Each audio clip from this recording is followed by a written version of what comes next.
The purpose of business intelligence technology is to make better decisions which will result in higher profits. And those decisions can be made subjectively or objectively. Subjective is when a user reviews the statistics and makes a best judgment decision. Objective is when a user utilizes some type of quantitative model and primarily bases their decision on calculations and numbers.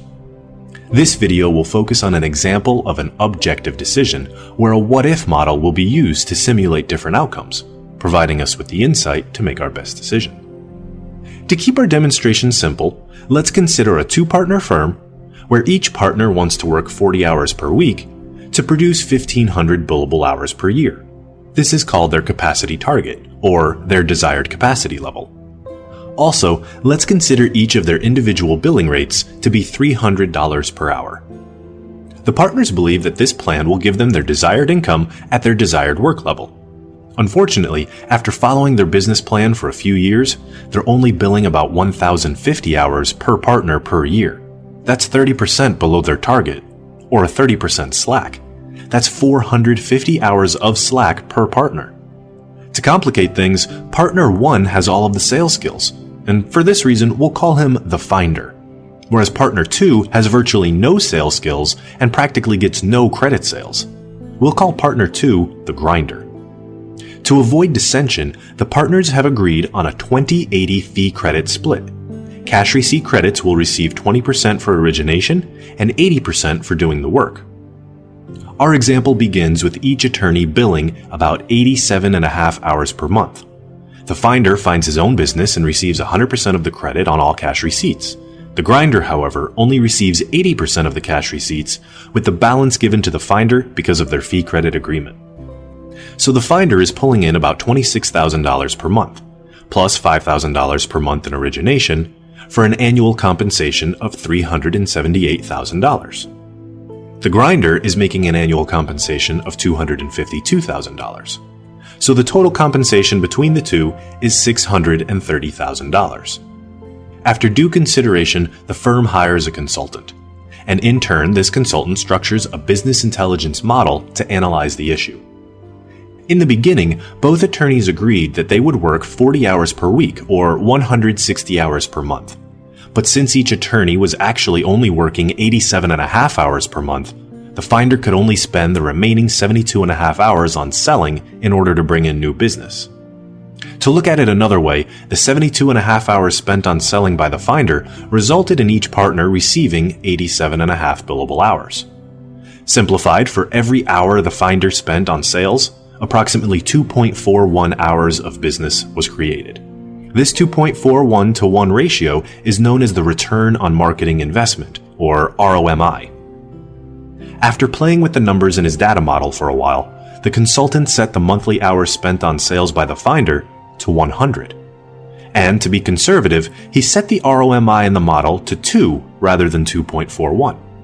Since in this model 100 hours were spent on selling with an ROMI ratio of 2, it meant that there would now be 200 hours of billable time.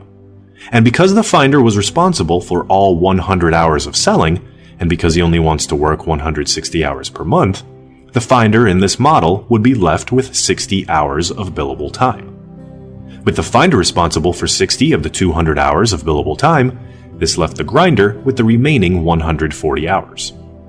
So now in the consultant's proposed model, the finder is working 100 hours per month selling and 60 hours per month on billable time, and the grinder is working 140 hours on billable time. And neither attorney is working more than their requested 160 hours per month. The next issue that came up in the model was compensation. If the finder is only working 60 billable hours, he's only picking up $18,000 per month in working credit, plus $8,400 per month in origination, for a total of almost $317,000 per year. The grinder, on the other hand, is picking up over $403,000 per year strictly in working credit.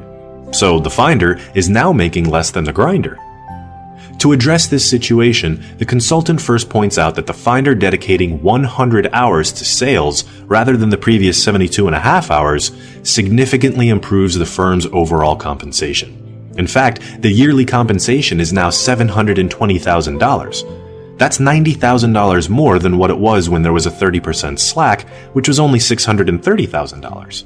So this is clearly the right approach, but to fix the shift in compensation between the two attorneys in his model, the consultant goes on to explain that there are two decision variables with respect to his model.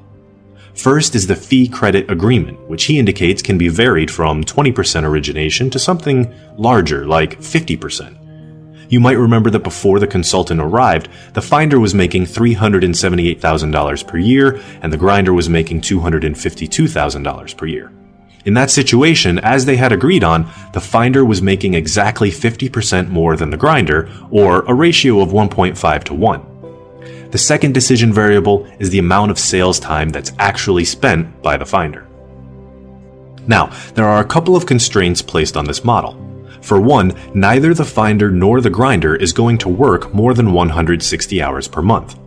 The other constraint is that the finder does not want to make less in proportion than what he was making at the beginning of the analysis. So the individuals talk, and in the end, the finder and the grinder agree that the finder should continue to make 50% more than the grinder, which we noted as a ratio of 1.5 to 1. But they still need to take into account their two constraints, which were the compensation ratio and the fact that neither of them is willing to work more than 160 hours per month. So if we look at our spreadsheet, we see a few different distinct areas. This section here is where you'll see the compensation values and hours worked before the analysis started. This section here is where you see compensation values and hours worked in the what-if scenarios you create. And the parameters of your what-if scenario are determined by this section here. To begin, let's set our simulation model to have the original conditions and check the dashboard to verify we're in the right place. So we'll set a 20% origination, and we'll set the return on marketing investment to 2.41, which is where we originally started. Now, if you recall, there is no additional selling time in this scenario because the finder is already selling for 72.5 hours, and both the finder and the grinder are working on 87.5 billable hours per month. So although the finder is putting in the maximum 160 total hours per month, the grinder is only putting in 87.5 total hours. This means that although they've achieved their wanted ratio of 1.5 to 1, as we see here, they are not successfully utilizing all of the available time of the grinder. To see if they can improve their model, let's generate some samples into our results table, which is this section here. We'll begin with the original settings, 72.5 hours for selling and 2.41 for the ROMI. Then we'll consider origination credits of 20%, 30%, and 40%. Doing this gives us these values in our results table, with this one here being the one that's up top in our dashboard at the moment. If you recall, one of the first things the consultant suggested was to be a bit conservative and use a value of 2 for the return on marketing investment.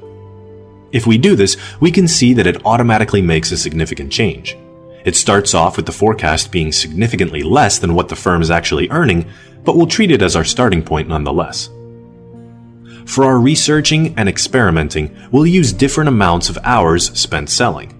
We'll sample 72.5 hours, 100 hours, and eventually 106.7 hours. We'll also try different origination credits.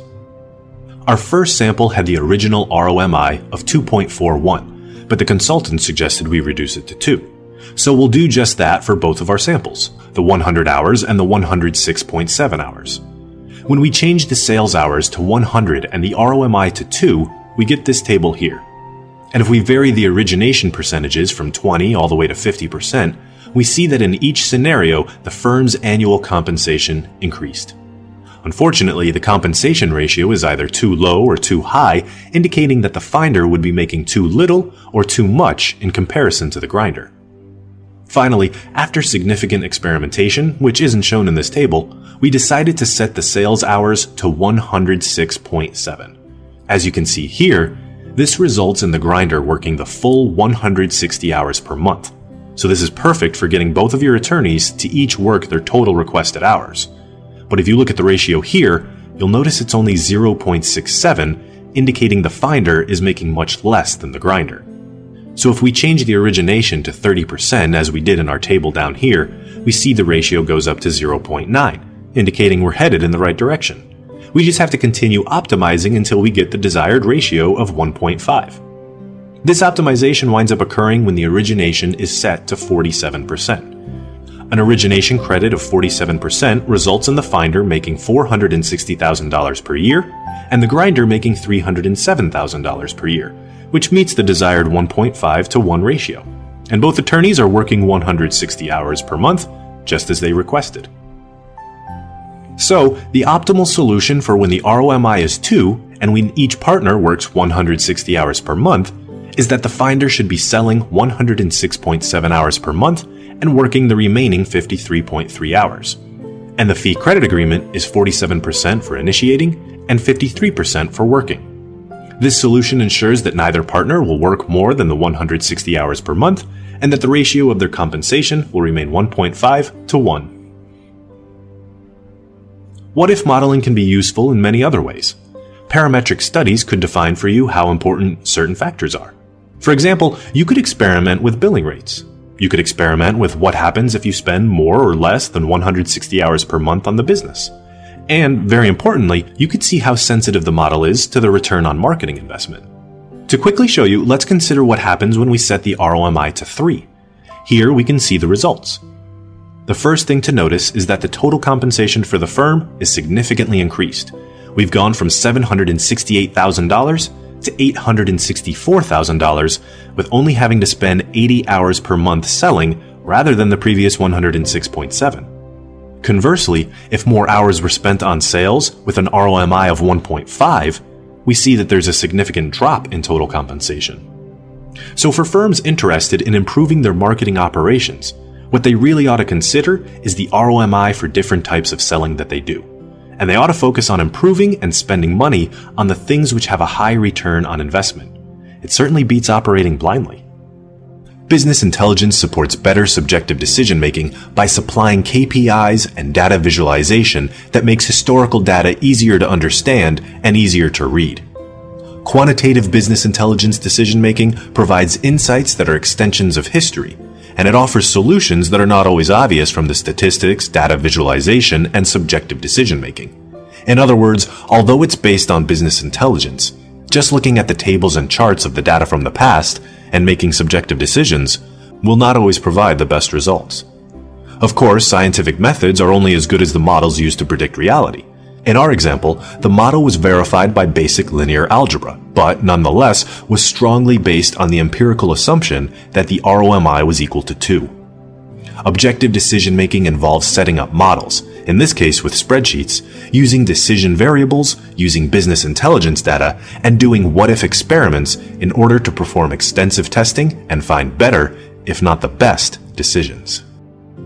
If you can see how business intelligence would guide your firm toward making better decisions, give us a call and speak to a representative who would be happy to assist you. Perfectlaw. Front office software, back office software, all in one software.